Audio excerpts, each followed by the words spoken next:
I don't think my aim is self-expression. It's more like communication of ideas that can't be communicated in other ways other than visual art. My name is Elaine Cameron-Weir, and the exhibition title is Star Club Redemption Booth. This show has been sort of in the works for a while, but I really started physically working on the objects about a year ago, I guess. And so obviously it's been the year of the pandemic, so that has informed like a lot of things in my life and everyone's life.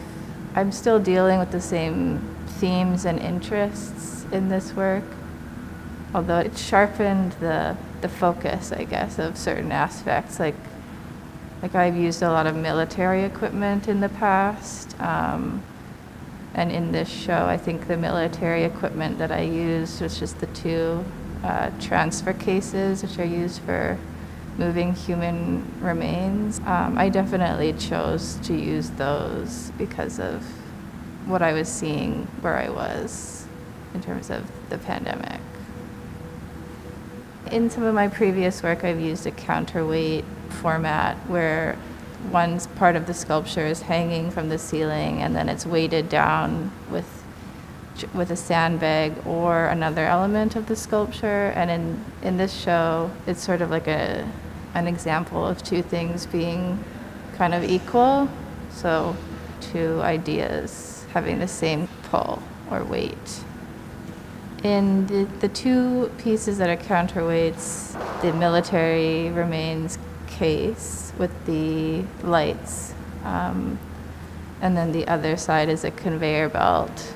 And so on this long conveyor belt is hanging a pewter disc that has been cast from a spin mold, which is a type of mold used to create like cheap trinkets and jewelry. But in this piece, the metal that you see is just an impression of the mold.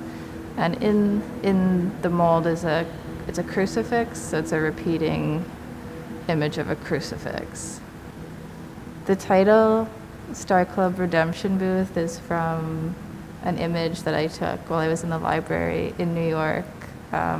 I do a lot of research in the public library there, the main branch, and I take photographs of books, just of images.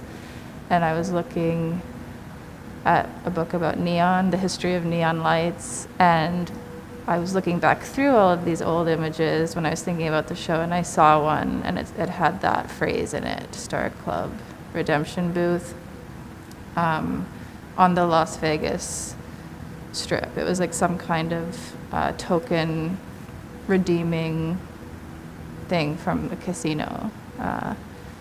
And it kind of fit with this idea that I've been thinking about, like deception and this idea of gambling and showbiz. And then, of course, the religious sort of like double meaning of redemption of that word. And it also being about like a monetary redemption. I'm really interested in the ephemeral nature of materials, and for me, light comes into into my work for that reason.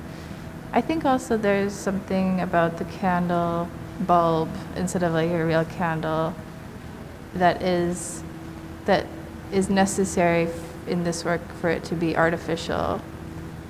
The third piece in the show is a funerary backdrop that's made to be portable. And I've used neon a lot in the past in previous work. And for me, I'm really attracted to it as a material for its physicality, but also its implications, its association with advertising and Hollywood, commercial signage, things like that. I think this kind of goes back to this idea of gambling or taking a risk or a con or buying into a system that's designed for you to fail.